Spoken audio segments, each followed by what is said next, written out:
우리 성가대 찬양 대단히 감사합니다. 오늘은 데살로니가 전서 제가 세 번째 설교하고 다음 주에는 제가 1부 예배 시간에 데살로니가 후서 설교하고 2부 3부는 우리 교회 출신 우리 정가포 목사님 설교할 수 있는 제가 기회를 허락했습니다. 오늘 설교는 제가 결론부터 맺고 이렇게 본문을 한번 쭉 설교를 하려고 그래요. 오늘 생각 없이 혹시 읽은 사람들은 그냥 그저 그런 거 아닌가 이런 생각이 드는데 이 본문을 가지고 그 이중 재림을 주장하는 사람들이 있고 우리와 그 성경 해석을 할 때 좀 갈등이 일어납니다. 그래서 오늘 본문 16절에 보면 먼저라는 그 강조가 나오고 그 다음에 17절에 보면 그 후라고 하는 강조 시점이 나와요. 그래서 이 두 단어를 가지고 주님이 공중에 재림하고 7년 대환란이 지나면은 지상 재림한다, 그렇게 주장하는 사람이 있습니다. 근데 오늘 이 본문은 먼저와 그 후를 가지고 이중 재림을 이야기하는 게 아니고 데살로니가 교인들의 그 형편을 위로하는 그런 본문입니다. 그래서 오늘 이 본문은 이중재림 본문이 아니라 위로 본문이다. 요 두 개를 머릿속에 꼭 기억하면서 제 설교를 들으면은 뭔가 좀 손에 붙잡히는 게 있을 겁니다. 자, 데살로니가 교회 교인들이 받은 그 유혹이 좀 몇 가지 있었지만 가장 대표적인 게 뭔가 하냐면은 그 시한부 종말 사상입니다. 시한부라는 거죠. 보면은 예수님의 재림의 날짜를 이렇게 명시적으로 자꾸만 이야기하는 사람들, 우리가 계시받았다 뭐 그렇게 주장하는 사람들이 있어요. 자, 성도님들도 기억이 날 겁니다. 한때 시한부 종말주의 때문에 대한민국을 정말 혼란스럽게 이장님 목사 사건이 있을 거예요. 다미 선교회라고 들어봤을 거예요. 저 이장님 씨는 원래 목사입니다. 여러분, 이 사람이 영어 실력이 참 탁월해요. 그래서 영어 원서를 갖다가 생명의 말씀사에서 번역하면서 책 출판을 굉장히 많이 한 그런 사람이었습니다. 그런데 그가 어떤 책을 많이 번역했냐면 이 세대주의적 종말책을 굉장히 많이 번역하다 보니까 아마 그 사상에 오염되고 글로 넘어갔던 것 같아요. 보면은. 그리고 이장님 씨가 주장한 게 뭔가 하냐면은 예수님께서 1992년도 10월 28일 밤 12시에 예수님께서 공중 재림을 하시고 땅에 있는 성도들은 들림받는다, 공중으로 휴거된다. 이것 때문에요 나라가 떠들썩했어요. 난리가 났었습니다. 보면은요. 그래서 사람들이 이 사상에 오염되다 보니까 어떤 유형의 사람이 나오냐면은 직장을 그만두고 거기에 간 사람이 있어요. 휴직을 한 사람도 있고 가출한 사람도 있고, 그래 어떤 가족들이 우리 어머니 아버지가 함께 가출했다, 거기에 갔다, 집단 생활한다, 뭐 난리가 났죠. 보면은요 사회적인 물의를 참 많이 일으켰습니다. 자, 이게 뭔가 하냐면은 예수님이 조만간 오시는데 그분 영접해야지, 우리 일상이 뭐가 중요하냐, 그래서 하던 일을 중단해 버린 거예요. 보면은 어떤 삶의 연속성이 없이 삶의 단절이죠. 보면 이게 무슨 말이냐면은 여러분 이런 거예요. 우리가 지금 예배 드리잖아요. 잠시 후에 예수님 오시면 예배 드리다가 영접하면 되는 거죠. 할렐루야. 특별히 우리가 하던 일을 중단하고 그분을 영접해야 된다는 그런 게 필요가 없다는 거예요. 보면은 어떤 그런 삶의 연속성을 우리가 성경을 통해서 믿으면 되지, 주님의 재림을 어떤 긴장감을 주고 막 공포를 조성하고 막 무시무시하게 만들고 그럴 필요가 없다는 겁니다. 보면은 이장님 씨와 같은 사람, 시한부 종말주의와 같은 사상은 잘못된 신앙입니다. 또 다른 하나는요, 이 사람들의 현실적인 문제였는데 예수님이 재림하시기 전에, 그러니까 아마 이제 데살로니가 교회는 이 종말 사상, 시한부 종말 사상에 오염되다 보니까 이런 생각이 있었던 것 같아요. 자, 예수님께서 죽기 전에, 예수님이 오시기 전에, 재림하시기 전에 죽은 성도들은 재림하시는 예수님을 영접할 수 없을 것이라는 그런 걱정을 한 거예요. 보면은 자, 이때 죽은 성도는 누구냐면 실질적으로 우리 부모님, 우리 어머니, 아니면 우리 형제들, 그분들이 예수님 오시기 전에 죽었는데 예수님 오시면 어떻게 하지? 영접을 못할 텐데 그런 걱정을 하기 시작했다는 거예요, 보면은요.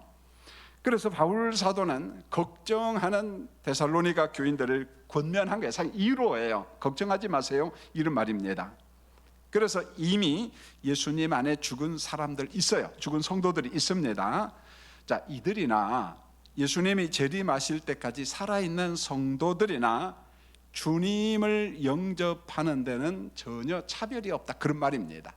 그래서 사도신경을 우리가 고백하다 보면 우리 예수님이 오셔서 산자와 죽은 자를 무엇한다고 했어요? 심판한다 그랬어요. 산자는 그리스도께서 재림하실 때까지 살아있는 성도들, 죽은 자는 뭡니까? 이미 죽은 성도들. 그러니까 그들이 주님이 오시는 것에 대해서 전혀 차별이 없다, 걱정하지 말라, 그런 말이에요. 주님과 영원히 함께 사는 은총을 영접한 다음에 누릴 테니까, 영생의 복을 누릴 테니까 걱정하지 마세요. 오늘 이 본문을 통해서 위로하고 있는 것이지 이중재림을 주장하는 게 아니라는 겁니다, 여러분요. 예수님이 재림하실 때 일어날 일이 있는데 14절을 잘 보시면 하반절입니다. 이와 같이 예수 안에서 자는 자들도 하나님이 그와 함께 데리고 오시리라.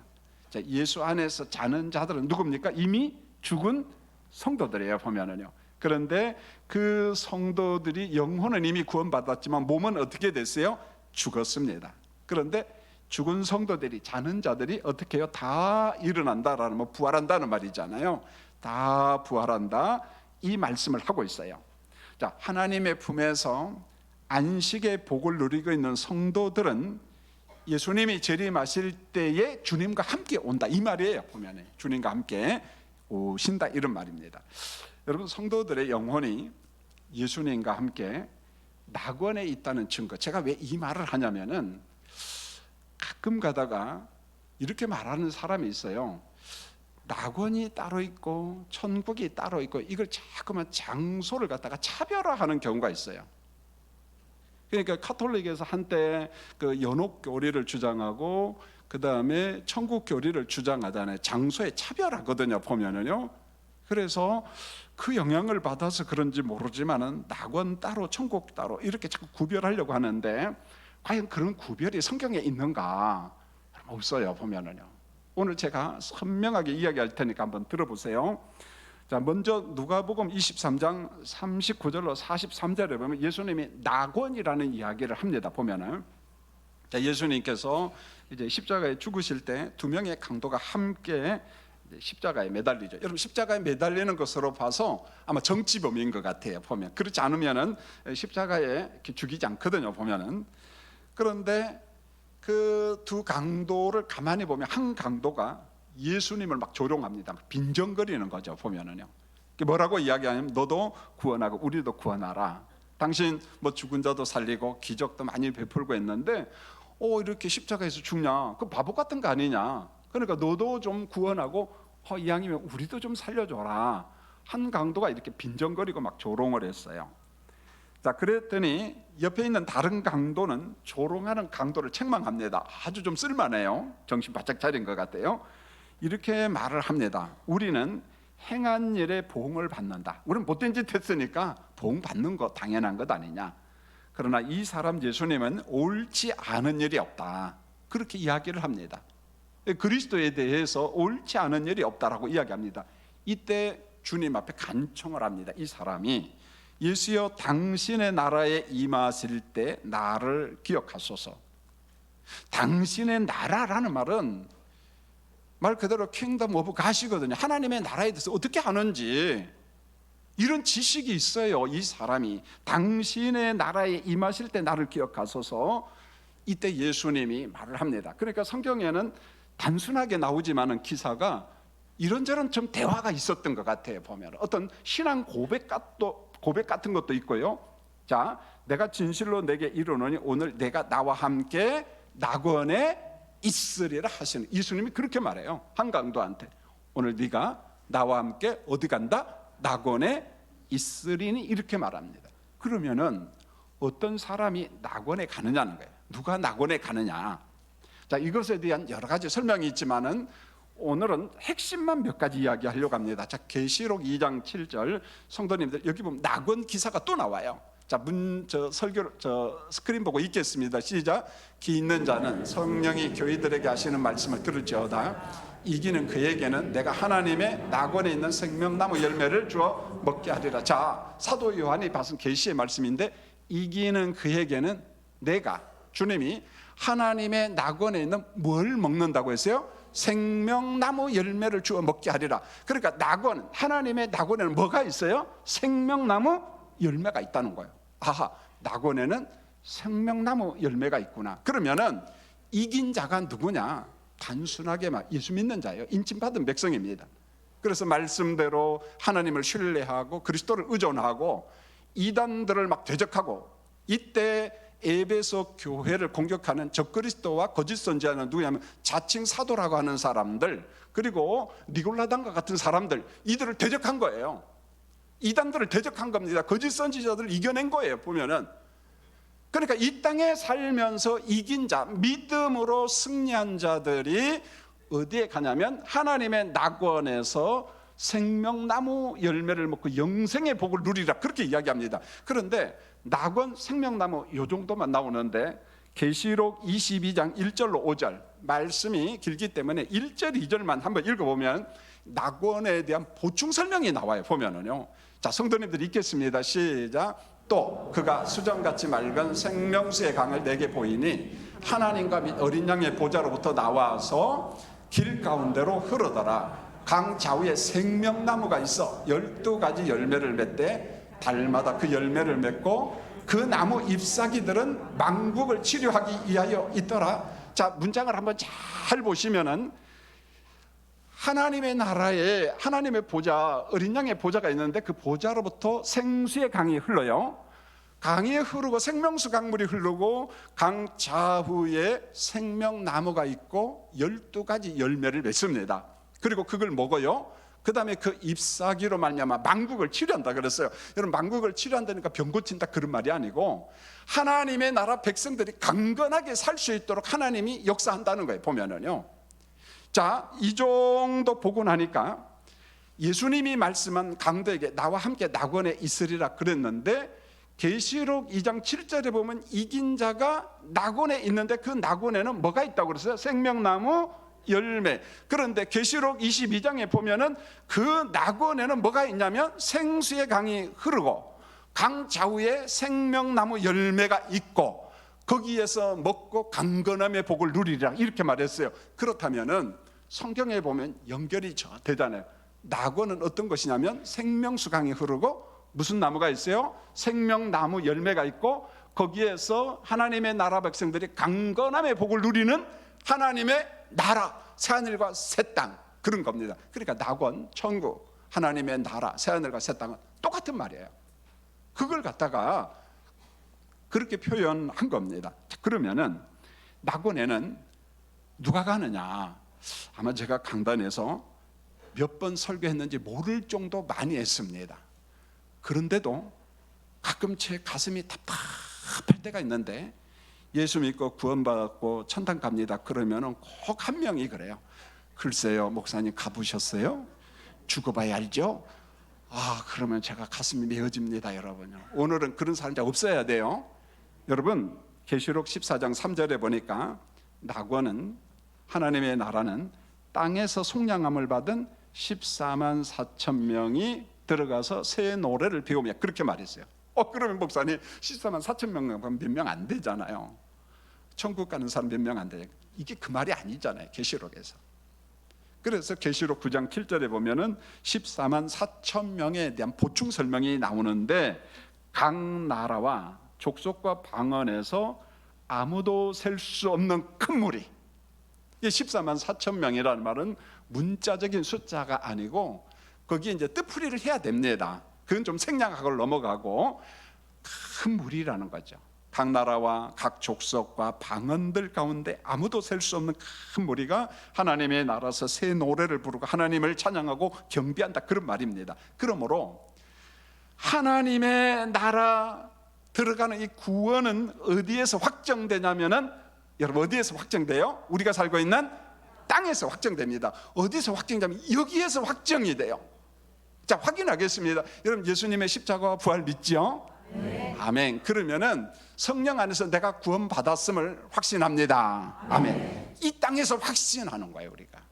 물론 이제 예수 믿은 지 얼마 안 되고 교회 나온 지 얼마 안 된 사람은 그럴까 궁금한 게 있죠. 그럼 시간 속에서 성령이 이제 확신을 줍니다. 자, 이런 이유 때문에 땅에서 가장 중요한 게 뭐냐? 지상교회에서 가장 중요한 게 뭔가 하면 선교예요. 선교.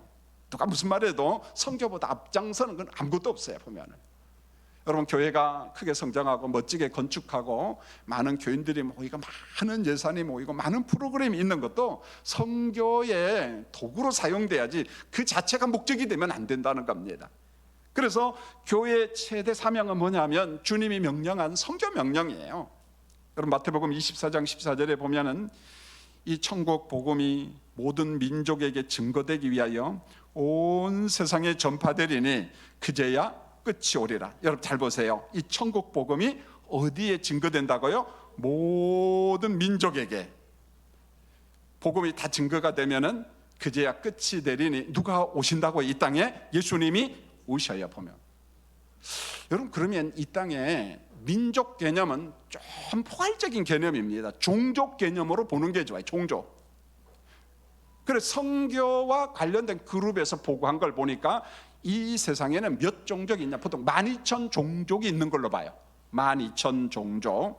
그런데 여기에 아직도 미접촉 종족이라는 게 있어요. 미접촉 종족. 그러니까 아직도 십자가 복음을 접하지 못한 종족. 그러니까 예를 들어서 제가 이번에 아제르바이잔 가니까 우디 종족은 3,000명밖에 없어요. 전 세계에 10,000명밖에 없습니다. 한 종족이 10,000명밖에 없어요. 그런데 그 아제르바이잔에 있는 사람들이 어느 날 무슬림으로 다 개종했을 때 우디 종족은 아르메니아 사독교회를 전통을 지켜요. 우리 개종 안 한다. 그 지금도 그 전통을 지켜요. 기독교 신앙을 지키죠. 보면은요, 이처럼 아주 소수 종족이 있다는 거예요. 보면 아직 복음을 접하지 못한 사람들. 결국은 우리가 주님의 뜻대로 주님의 재림을 기다리면서 해야 될 일은 뭐냐? 교회 역할, 우리의 역할은 선교예요. 선교.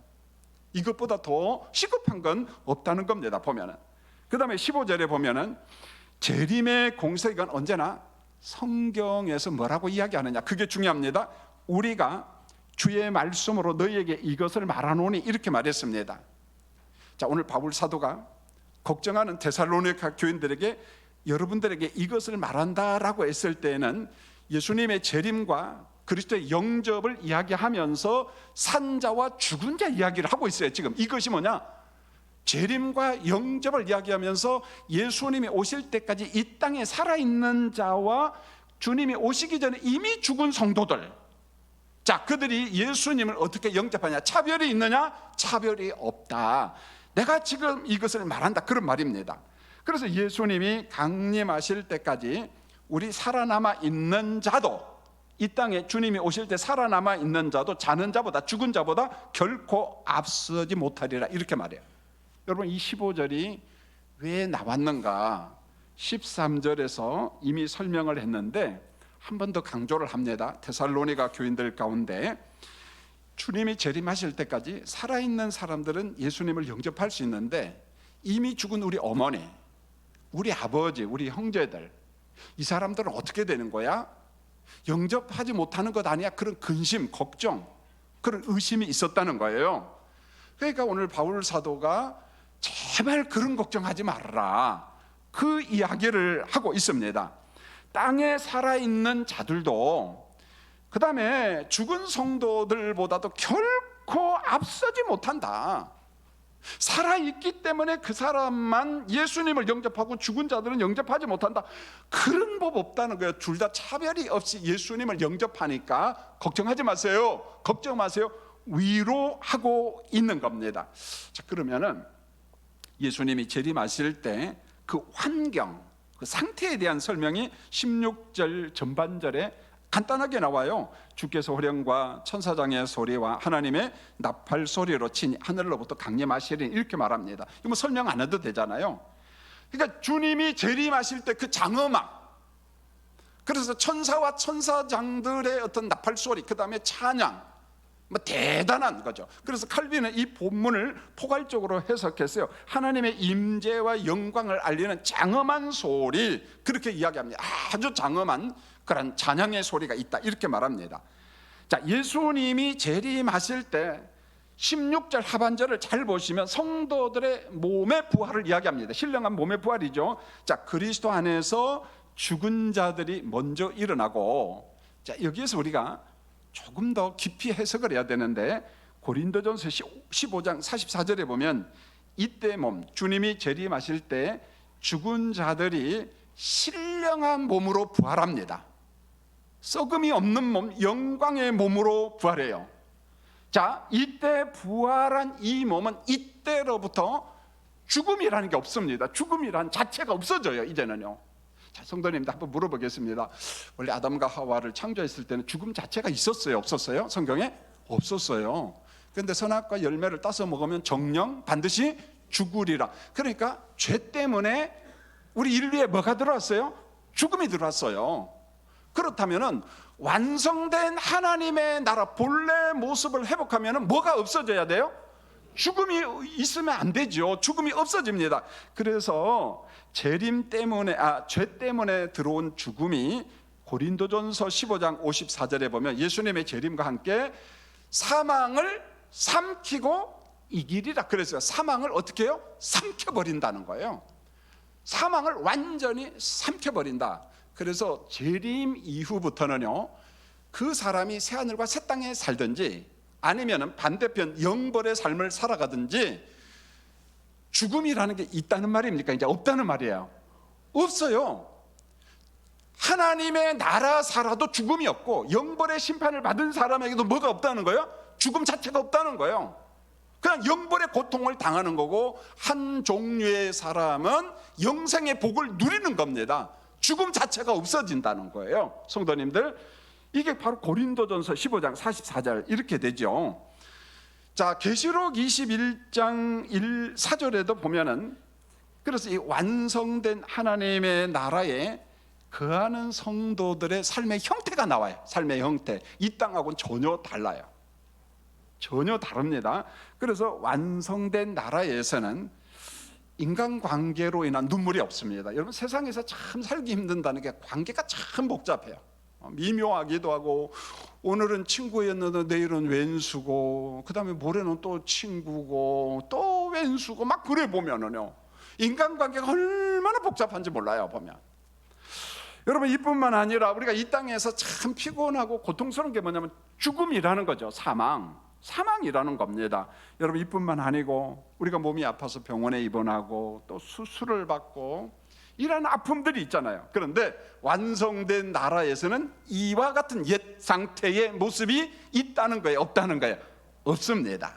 없습니다, 여러분요. 자, 바울 사도는 이제 죽은 형제들, 부모님들 때문에 슬퍼하고 막 고통당하는 사람들, 우리 어머니가 예수님 오시기 전에 죽었는데 시한부 종말론의 영향을 받은 사람들이 예수님이 지금 오시면 우리 죽은 어머니는 어떻게 돼? 예수님 영접하지 못하는 거 아니야? 막 슬퍼하고 너무 우니까 제발 그러지 말라는 거예요, 여러분요. 그러면서 슬퍼하는 성도들을 위로 격려하면서 중요한 단어를 써요. 16절에 보니까 먼저라는 단어를 강조합니다. 이것은요, 강조 단어예요. 먼저, 강조예요. 그리스도 안에서 죽은 자들이 먼저 일어나고, 먼저 일어난다는 말은 부활이에요. 신령한 몸으로 부활하고. 자, 성도님들, 오늘 설교를 하면서 제가 참 너무 행복했던 게, 이게 참 어려운데 교인들이 다 주무시면 어떻게 하나, 그런 걱정을 했어요. 엄청 기도하고 원고도 쉬운 단어로 하나라도 더 바꿔보려고 무척 노력했는데, 역시 하나님이 은혜를 주셔서 1부 때도 막 눈이 둥글둥글하고요, 2부 때는 막 더 초롱초롱하고, 3부 때는 한 3명밖에 눈을 안 감고 있어요, 지금에 보니까. 여러분, 예수님이 재림하실 때까지 뭐라고 할까, 죽은 성도들이 있다고 그랬잖아요. 그렇죠? 여러분 집에도 있죠? 저희 매형도 시무 집사인데 죽었고요. 저희 형님도 목사님인데 형수님도 예수 잘 믿다가 몸이 아파서 죽었어요. 이런 죽은 성도가 있다는 거예요. 보면은 우리 교인들 가운데도 있잖아요. 보면은 자, 창세로부터 지금까지 인침받은 성도들이 얼마나 많을까요? 셀 수 없이 많아요. 얼마나 많습니까? 그런데 그 사람들이 예수님이 재림하실 때에 우리 믿음의 조상 아벨, 예노, 노아, 아브라함, 이삭, 야곱, 다윗, 바울, 주기철 목사님, 손양원 목사님, 그리고 우리 석간 중앙교회에서 함께 믿음 생활했던 주의 백성들, 그리고 여러분들 성도들, 예수님이 재림하실 때 그들의 몸이 신령한 몸으로 부활하고 이미 구원받은 영혼이 어떻게 된다고요? 연합. 이걸 일컬어 완전한 구속이라고 이야기하는 거예요. 자, 그렇다면 오해는 마십시오. 우리 영혼이 예수 믿음으로만 구원받았어요. 구원받았습니다. 그러나 몸은 구속 상태 아니에요. 지금도 몸은 구속 상태가 아니라 썩었어요, 여러분요. 그래서 이걸 일컬어 완전한 구속이라고 하지 않아요, 사실은. 그럼 완전한 구속은 언제 이루어져? 누가 오셔야 돼요? 예수님이 재림하시고 우리 죽은 몸, 썩은 몸이 무슨 몸으로 부활하고? 신령한 몸으로 부활하고 이미 구원받은 영혼하고 어떻게 해요? 연합돼서 새하늘과 새 땅에서 영생의 복을 누리는 게 완전한 구속이라는 거예요. 그래서 우리가 지금 기다리는 것은 완전한 무엇을 기다리는 거예요? 구속. 어디에 사는 것을 기다리는 거예요? 영생의 삶을 기다리는 겁니다. 할렐루야. 이거예요, 성도님들. 자, 17절을 보면은 16절은 먼저라는 것을 기억하십시오. 17절은 그 후라는 단어입니다. 자, 읽겠습니다. 17절 시작. 그 후에 우리 살아남은 자들도 그들과 함께 구름 속으로 끌어올려 공중에서 주를 영접하게 하시리니 그리하여 우리가 항상 주와 함께 있으리라. 여기 보면 그 후에 살아남은 자들도, 이 말은 이 땅에 예수님이 오실 때까지 무엇한 사람? 살아남은 자들도 그들과 함께, 누굽니까? 이미 죽은 성도들과 함께 어디로 끌어올려? 구름 속으로 끌어올려 공중에서 주를 영접하게 하시리니. 어디서 영접한다고요? 땅에서가 아니고 공중에서 주님을 영접한다, 그렇게 이야기하고 있습니다. 여러분, 예수님이 재림하실 때까지 땅에 있는 성도들이 있다고 그랬잖아요. 성도일지라도 옛몸의 상태로는 예수님이 영접할 수 있어요, 없어요? 옛몸의 상태로 예수님 영접 못합니다. 그럼 옛몸이 뭐냐면 지금 우리의 몸, 우리가 구원받았지만은 오염된 이 몸, 병든 몸, 이런 옛몸의 상태로는 주님을 맞이할 수 없어요. 그러니까 주님이 재림하실 때에는 우주와 지구, 인간들 자체 모든 피조물이 전부 다 새 창조되는 거예요, 여러분. 그래서 옛 하늘과 옛 땅, 옛 바다는 다시 없고 우리 인간들의 옛몸, 오염된 몸도 절대 주님을 영접할 수 없으니까 새롭게 변화돼요. 이때 변화는 진화론적 변화가 아닙니다. 창조 사건이에요, 창조. 새 창조. 그래서 계시록 21장 1절에 보면 하늘과 땅과 바다에 있던 처음 것들, 옛날 것들이 다 지나가고 지금 우리가 보고 있는 것은 옛 것이에요. 피조물이 막 탄식하고 있잖아요. 오염됐잖아요. 이 상태로는 주님을 맞이할 수가 없는 거예요. 계시록 21장 4절에 처음 것들이 다 지나갔으며 옛것이 전부 다 없어져 버리고 베드로후서 3장 12절로 13절에 새하늘과 새 땅으로 새 창조가 되기 전에 있던 것들, 옛 하늘, 옛 바다, 옛 땅, 옛 몸, 이런 것들은 다 불타버리고 옛 물질은 뜨거운 불에 녹아버리고, 이렇게 말합니다.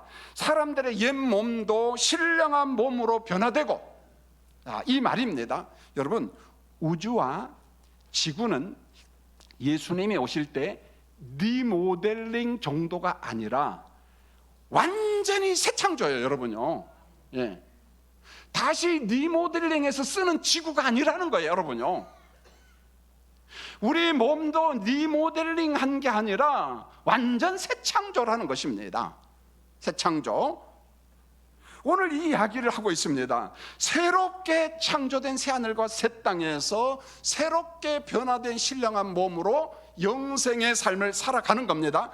여러분, 오늘 설교 중에서 가장 중요한 거예요. 이건 정말 꼭 붙잡으셔야만이 됩니다. 자, 16절의 말씀은 먼저 죽은 자들이 일어나고, 자, 해석합니다. 신령한 몸으로 부활한 성도들이잖아요. 먼저 죽은 자들이. 육신은 이미 썩었지만 예수님이 오실 때 이들의 몸이 무슨 몸으로 부활한다고요? 신령한 몸으로. 17절 그 다음에 자 17절 쭉 보시면은 이렇게 말씀을 하고 있습니다. 16절 먼저 죽은 자들이 일어나고 신령한 몸으로 부활을 하고 17절입니다. 그 후에 우리 살아남은 자도, 예수님이 오실 때 이 땅에 누가 있다고 그랬어요? 살아남은 성도들이 있는데 그들도 옛 몸으로는 주님을 영접할 수 없고 무슨 몸으로 이들도 변화돼야 돼요? 신령한 몸으로 변해야 돼요. 그러니까 16절에 나오는 먼저 성도들, 17절에 나오는 그 후 성도들이 따로따로 주님을 영접하는 것이 아니라 함께 예수님을 영접한다는 거예요. 함께. 먼저니까 따르고 그 후니까 따르고 아니라는 거야, 여러분요. 여러분 16절과 17절의 먼저와 그 후는 시간 간격이 아니에요. 시간 차이가 아니라는 겁니다. 동시적으로 영접하는 먼저와 그 후예요. 무슨 말이냐면은 오늘부터 여러분들이 어떤 사람이 찾아와서 먼저와 그 후를 가지고 막 이런 이야기 저런 이야기 하면서 예수님이 공중재림 하셨다가 또 지상재림을 하고 대환란 때 성도들은 환란을 경험하지 않고 이런 이야기를 하면은 조심해야 돼요. 따라하겠습니다. 그 사람은 사입이다, 거짓 교사다, 이단이다. 이 본문이 쉬운 게 아니에요. 평신도가 해석하기에는요. 오늘 이 말씀 때문에 이토록 힘들어서 이야기를 하는 겁니다.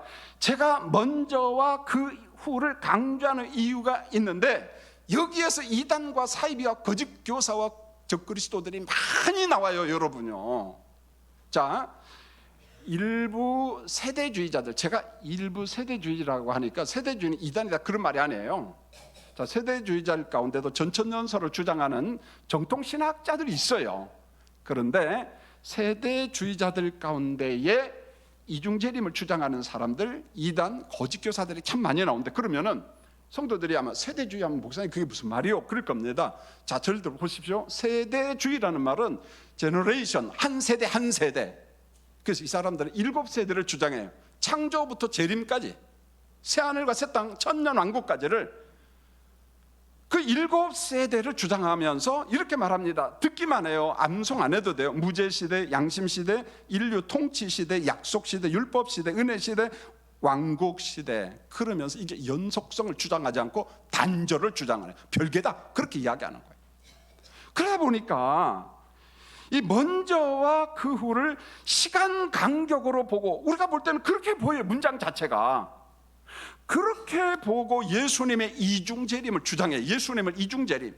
자, 이게 뭔 말이냐면은 예수님은 1차 재림을 어디 하냐? 공중에서 재림한다. 공중에서. 자, 이때 땅에서는 성도들이 공중으로 들림받는다. 휴거. 공중으로 올라간다. 이때 땅에서는 7년 대환란이 일어나요. 7년 대환란이 일어날 때 공중에 들림받은 성도들은 대환란을 경험하지 않는다. 이게 솔깃하거든요. 대환란을 경험하지 않는구나, 솔깃하거든요. 그래서 땅에 있는 7년 대환란이 끝나면 공중에 계시던 예수님이 지상으로 재림한다. 이중재림. 자, 1차는 무슨 재림이요? 공중재림. 2차는 무슨 재림이요? 지상재림한다. 이렇게 주장해. 이 본문을 가지고 성도님들이요, 여러분 본문은 그런 이중재림 말씀이 아니라는 거예요. 그래서 속으면 안 된다는 겁니다. 보면은 여러분, 예수님은 한 번 재림해요. 이 땅에 있는 성도들이 7년 대환란을 경험하지 않고 공중에 들림받다. 천만의 말씀이요. 성경을 보십시오. 환란 다 경험해요, 성도님들. 이 땅에서 예수 믿다가 순교당하기도 하고, 예수 믿다가 감옥에 가기도 하고요, 예수 믿는다는 이유로 재산도 다 빼앗기고, 예수 믿기 때문에 대환란을 통과하지 않는다는 말은 성경에 없어요, 여러분요. 그리고 예수님이 공중재림, 지상재림, 이중재림을 주장하는 본문이 아닙니다. 보면 예수님은 한 번 재림해요. 성도들은 지상에서 환란을 다 경험합니다. 여러분, 먼저와 그 후라고 하는 말은 이중재림을 강조하는 시간 간격, 시간 차이가 아니라 슬퍼하는 교인들을 위로하기 위한 강조 본문이라는 거예요. 왜 슬퍼한다고 그랬어요? 예수님이 오시기 전에 우리 어머니가 죽고 우리 아버지가 죽었는데 죽은 우리 부모님들은 예수님을 영접하지 못하는 것 아닌가라고 슬퍼하는 사람들, 제발 그러지 말고 그가 살아있든지 죽었든지 예수님을 재림하시는 예수님을 영접하는 데 차별이 있다는 말이에요, 없다는 말이에요? 차별이 없다. 그러면서 오늘 18절에서 정답을 주고 있어요. 자, 18절을 읽어보겠습니다. 시작. 그러므로 이런 말로 서로 무엇하라? 이루하라.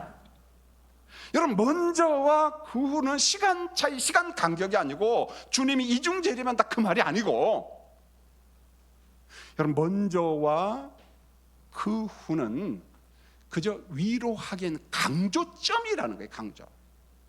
그러니까 죽은 성도들은 부활하고 신령한 몸으로, 그때까지 살아있는 성도들은 신령한 몸으로 부활한 성도들과 연합하여 어디로 들림받는다는 말이에요? 공중에 들림받아서 재림하시는 예수님을 영접한 후에 새하늘과 새 땅에서 영원한 삶을 살아가니까 걱정하지 말고 서로 무엇하라? 위로하라. 서로 위로하라. 그래서 본문은 이중재림 본문이 아니고 먼저와 그 후가 아니고 위로 본문, 위로 본문. 결코 쉽지는 않지만은 그래도 여러분들이 열심히 들어줘서 감사합니다. 여러분, 확인합니다. 창세로부터 지금까지, 그러니까 7세대로 나눌 필요가 없다는 거예요, 여러분요. 무슨 세대 무슨 세대 이거 나누는 것 자체가 복음적이지 않아요. 그죠? 창세로부터 지금까지 믿음으로 구원받은 백성들은 그리스도와 함께 새하늘과 새 땅에서 영생의 복을 누립니다. 끝으로 확인하겠습니다. 우리 혹시 연세 드신 성도님들, 목사님 죽어봐야 알죠, 그런 말 하면 된다고 그랬어요, 안 된다고 그랬어요? 왜 자꾸 제가 나이 드신 사람 이야기하냐면, 젊었을 때 믿음 생활 잘했는데 나이가 들면 이게 흐릿해져요.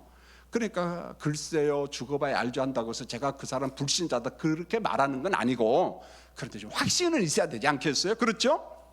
예, 연세 드신 성도님들, 자, 묻습니다. 예수 십자가 믿으시죠?